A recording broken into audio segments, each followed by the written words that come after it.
räägime täna sellest, millest võib-olla lehed ei kirjuta. Hetkel, kui avalikkuse ette tuleb mõni kõlakas kriminaalasi, on seal peamiselt pildid kas võimalikust kurjategijast või teda süüdistavast isikust. Mida lehed ei kirjuta, on see, et samal ajal on võib-olla mitu kaitsjat või isegi mitu juristi veel koos kaitsjatega näinud ööd ja päevad vaeva juba mingisuguse taktika väljatöötamisel. Minu nimi on Marko Kairjak, ma olen LX büroos kriminaalmenetlustega tegeleva töögrupi juht. Ja mina olen Anna-Lena Neering, sellesama töögrupi jurist. Me räägime teile täna sellest, mis on just kriminaalmenetlustega tegelevate juristide osas oluline, mis tähendab meie jaoks hea töö tegemine ja tulemusliku ülesande püstitamine. Kusjuures olengi tahtnud küsida, et mille pärast sinu arvates peaks seda kaitsetööd tegema? Mingis osas seda kaitsetööd peab tegema, sest et seadus niikuinii nõuab, et igal isikul on põhimõtteliselt õigus kaitsele. Võib öelda, et teatud juhtudel see võib olla kõige hullema kuriteo toime pannud isiku puhul võib-olla tema ainukene õigus. Inimestel on tihtilugu komme otsida kinnitusi selle kohta, mida nad esimesena kuulevad. Kaitsjad ongi siis olukorras, kus nad peavad tegema kindlaks, et kedagi ei mõisteta süüdi mitte kinnituskalduvuse pärast, vaid sellepärast, et see isik on päriselt süüdi. Kui ma kuulen jälle küsimuse, et Marko, et aga kuidas on kaitsta süüdi olevat isikut, siis minu ainuke vastus, ja see ei ole minu vastus, on see, et kui see tundub raske, siis proovi täiesti ilmsüütut kaitsta. Kannatada seda, et sa saate ilmselgelt juba algusest aru, et see süüdistus, mis talle või kahtlustus talle esitatud, on tõendamata, põhineb valel, mingil eksimusel või tont teab millel. Me kanname teile ette teatud määral sellise ajatelje, ehk siis alates sellest hetkest, kui sa vaatajana saad teada mingisugusest kõmu tekitavast uudisest, et keegi justkui olla mingisuguse rikkumise toime pannud ja on hakatud seda uurima. Alustame lugu sellega, et istud pooligavas loengus, midagi väga teha ei ole, poole silmaga vaatad Delfit või mis iganes portaali ja äkki on kogu see portaal täis uudiseid sellest, kuidas keegi võib-olla tuntud, vähetuntud, on ta ettevõtja või poliitik, on sattunud mingi uurimise alla.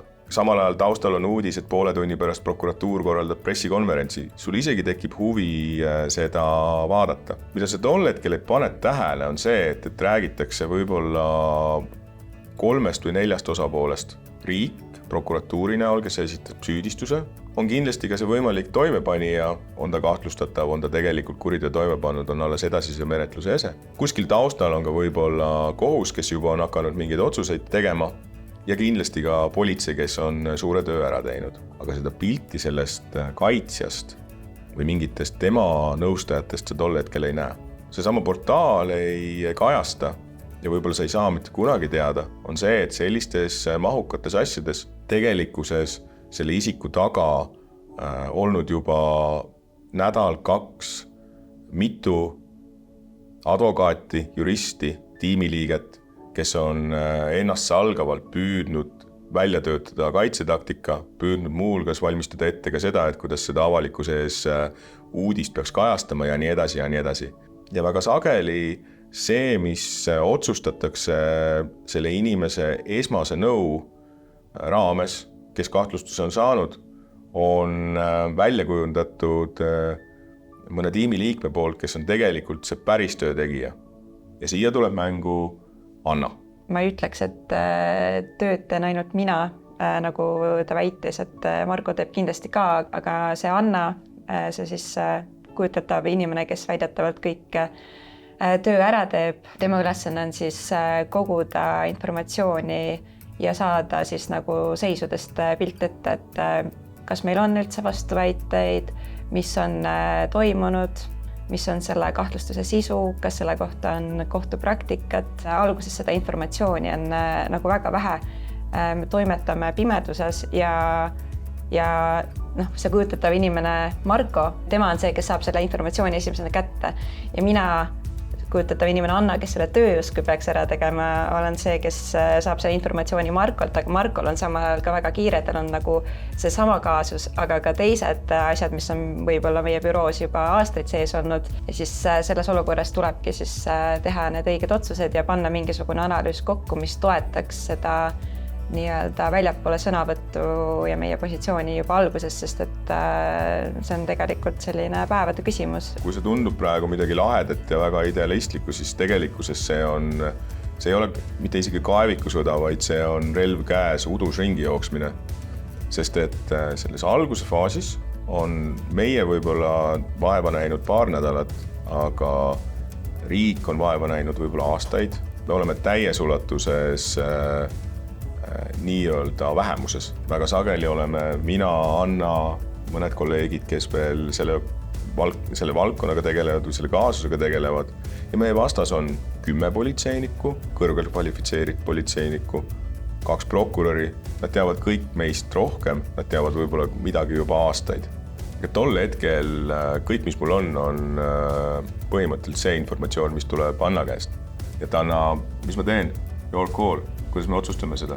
Kõige huvitavam võib-olla see juures on ka see, et ega me ei ole ainsad, kes natuke pimeduses kobavad ja mängivad, siis isegi nii võib öelda, sest et ka tegelikult prokuratuur selles olukorras ei ole võib-olla kõige paremini informeeritud, et me oleme selles faasis alles, kus meil on kahtlustus, et neil ei ole piisavat tõendeid kogutud, et esitada süüdistust. Tihtipeale mina olengi see tagaliin, kes tegelikult ei näe seda klienti ja kes ei ole päriselt selles olukorras sees ja mina tegelengi rohkem siis nende asjaoludega, mis võib nagu ka teistpidi mõjuda halvasti, et ma kapseldungi ära. Seetõttu ongi oluline, et isegi kui mina ütlen Markole, mis edasi peaks saama, siis tegelikult võib-olla Marko peaks olema see, kes teeb selle lõpliku otsuse, sest tema on suhelnud päriselt kliendiga, on olnud selles olukorras vahetult sees ja oskab võib-olla asju tajuda teisiti, kui lihtsalt pelkada nagu sõnade või faktide pinnalt, vaid lihtsalt kuidagi kõhutundega tegutseda. Ma mõnes mõttes teadlikult tahaks hoida Annat sellest eemal, sest et see esimene surve tuleb minuni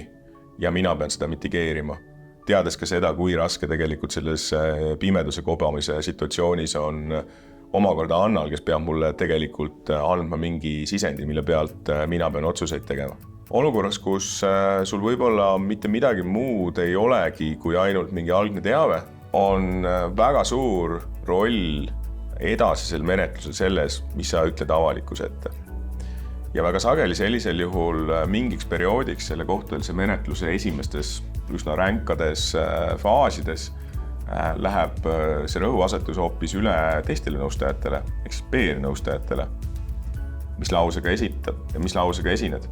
Mis ütled, panid toime, ei pannud toime. See on kõik need valikud, mis tegelikult nii veider, kui see ka ei ole tegelikult PR-nõustaja valikud. PR-nõustaja vaatab tol hetkel meie suunas ja tagasi ringiga see mäng, mis avalikkuse eest teatud määral võib toimuda ikkagi oma olemuselt, tugineb selle sama Anna analüüsile. Nii palju, kui see ka mulle isiklikult ei meeldi, on Eesti nii-öelda mahukate kriminaalasjade puhul väga sageli väga palju otsuseid tehtud nii kliendi poolt kui ka hiljem asja arutavate kohtute poolt väga tugevalt selle avaliku kujundi mõjul. Ja väga sageli hakkab see olukord ikkagi närima seda kaitsealust, seda klienti. See viibki nagu tagasi selle narratiivi küsimuseni, et tegelikult see narratiiv sellest, et sa oled midagi nagu toime pannud, see võib hakata ka seda sama isikut mõjutama, et ta võibki hakata endas kahtlema ja uskuma, et see, mida ta on teinud, et see ongi õigusvastane, et see ongi süütegu, kas siis väärtegu või kuritegu. Meie ülesanne on tegelikult teha talle selgeks, et mis see nagu tegelikkus on, et mitte lihtsalt nagu joosta kaasa nende suurte kõlakatega, vaid lihtsalt säilitada see rahu ja stabiilsus ja esitada lihtsalt puhtad faktid. Peamine murdumisviis on see, kui sa oled saanud mingi kahtlustuse ja siis minnakse su vara arestima. Mina ja Anna võime rääkida kaitsealusele väga selgelt, et peame vastu. See kõik on põhjuseta.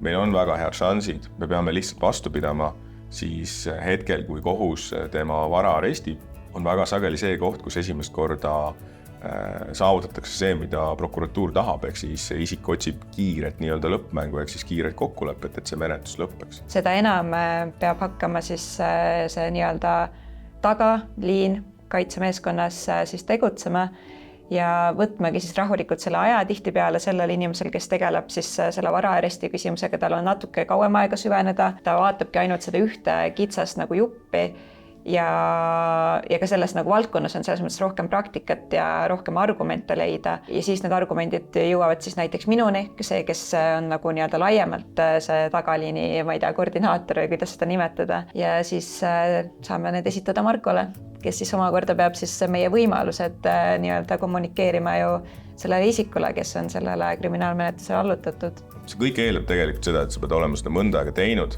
sa pead olema enesekindel, teadma, kuidas see käib, see peab olema sisse harjutatud. See, millest ma teile räägin, on, no ma ei taha öelda, et see oleks väga reklaamilik, et no, meil on iga päev nii. See on ränk. Et avalikkuse tähelepanu all olevad kaasused on rängad.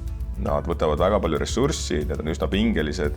No enamik inimesi peavad nagu olema väga hea nagu kriminaalõiguse ja kriminaalmenetluse taustaga. Mis tähendab näiteks seda, et minu kõrval olev Anna tegelikult on pikaajalise kohtutaustaga. No ma arvan, et kui ma kohtust siia tulin, siis mul oligi väga nagu pikk see sisseelamisperiood seoses sellega, et kui ma võtsin mingi asja materjalid ette, tihtipeale on rohkem kirjutanud prokuratuur, siis mulle tunduski, et et asjad ongi halvasti, et meil ei ole ühtegi argumenti. Aga siis, kui sina nii-öelda andsid mulle edasi seda kliendisuhtlust mingites küsimustes, siis ma sain aru, et okei, et võib-olla ma ei peaks ise ka jääma kinni sinna nagu narratiivi, mis nendes dokumentides on esitatud. Ma ei taha, et kohtutes ei vaadata asju objektiivselt, aga siin sa ikkagi näed seda asja nagu nii lähedalt, et see nagu annab sulle nagu hoopis teistsuguse vaate. Ootamatult kaitsealune, ükskõik mida mina ja Anna ei räägi, võib lihtsalt mingil hetkel murduda. Eks selle peale mõnestus see mäng ka käib. Kui ta ei murdu, siis jätkub tavaline kohtueelne menetlus, ülekuulamised, vaidlused arestide üle, täiendavad ülekuulamised, tõendite kogumine ja nii edasi ja nii edasi. Ja see kõik võib kesta väga kaua. Aga see murdumine on ka üks huvitav asi, et kohtust ma tihtipeale mõtlesin, et miks mingisugune kaasus ei ole jõudnud meieni, et võiks ka praktikas seda küsimust arutada. Ja ka praegu on olnud seda, et sa näed, et tegelikult potentsiaali on, et meil on need head argumendid ja me tahaks selle küsimusega edasi minna. Ja siis tulebki nagu tagasisida, et ei, me ei soovi, et me tahame lihtsalt selle asja kiirelt ära lõpetada. Ja see on võib-olla asi, mis nagu minus on kõige rohkem tekitanudki seda frustratsiooni, et see ei ole ju õiglane, et sa lihtsalt annad alla, aga mõnikord lihtsalt tehakse see valik. Ja mõnestes sellises olukorras, kus sul on juba murdunud kaitsealune, ei ole tavaline, et meie töö mingil hetkel seisneb selles, kus tol hetkel juba kliendiga kohtun mina, Anna, teised veel kolleegid, kes selgitavad talle, et ei, et ma saan aru, et sa ei suuda enam seda kannatada, me ei anna sulle mingeid ajalisi määratlusi, Eestis kohtueelsed menetlused võivad kesta aastaid ja tol hetkel mõnestus meie olemegi see lüüs. Ehk siis ei ole harvad juhud, kus meie peame mõnest selle kliendi nii-öelda nagu välja tõmbama, et ei, pea vastu. Ja see on juba see koorem, mille all siis tegelikult see isik, kes on saanud kahtlustuse, peab olema. Ja kui mõelda, et see kestab veel mõned aastad kohtueelses menetluses, võib-olla siis veel mõned aastad kohtumenetluses, et see kindlasti ei ole kerge.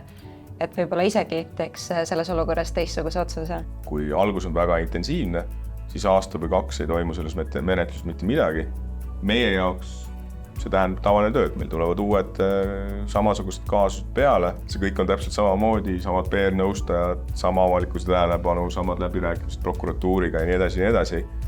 Aga see inimene, kaitsealune, peab kannatama seda. Kui te arvate, et see on, meie lugu lõpeb siin, siis ei. See on ainult osa sellest loost. Kui kõik läheb nii nagu tavapäraselt, siis edasi järgneb kohtueelse menetluse lõpp, me saame kätte toimiku, me saame nii-öelda valgustatud, mis tõendid on, algab tegelikult tõsine töö ja siis see asi läheb kohtusse. Igal isikul, kes on saanud kahtlustuse, tal on õigus kaitsele ja kuskilt peab need inimesed leidma, kes seda ülesande on valmis endale võtma ja see on küll USA statistika, aga kui mõelda sellele, et 4–6% inimestest, kes vanglas istuvad, on tegelikult süütud, siis ma arvan, et see on päris hea tunne, kui me saame selle juba kohtueelses menetluses ära hoida. Mitu korda päevas sa mõtled, et sa ei taha seda tööd teha? Mina mõtlen 3. Ma mõtlen ka umbes 3. Miks sa küsid seda praegu? Kuidas see siia kohane tundus? Lõpetuseks, mis muud öelda on, et kui see kõik tundus raske ja hirmus olevat, siis meil on väga selge funktsioon. Kui me saame süütu tegelikult nagu priiks, siis tegelikult see töö on raske, see tegelikult on kuradi kihvt. Kui see teema pakub sulle huvi ja sa tahad selle kohta rohkem teada ka muude valdkondade, advokaatide ja juristide toimetamise kohta rohkem teada, siis vaata LX Raidla YouTube'i kanalit ja mis sa pead tegema? Selleks, et need videod üles leida, pange like ja subscribe. Saatke see video oma vanaemale, koerale ja kindlasti ka prokuratuuri. Ja saatke see video kindlasti ka prokuratuuri. Kindlasti. Tervitustega neile.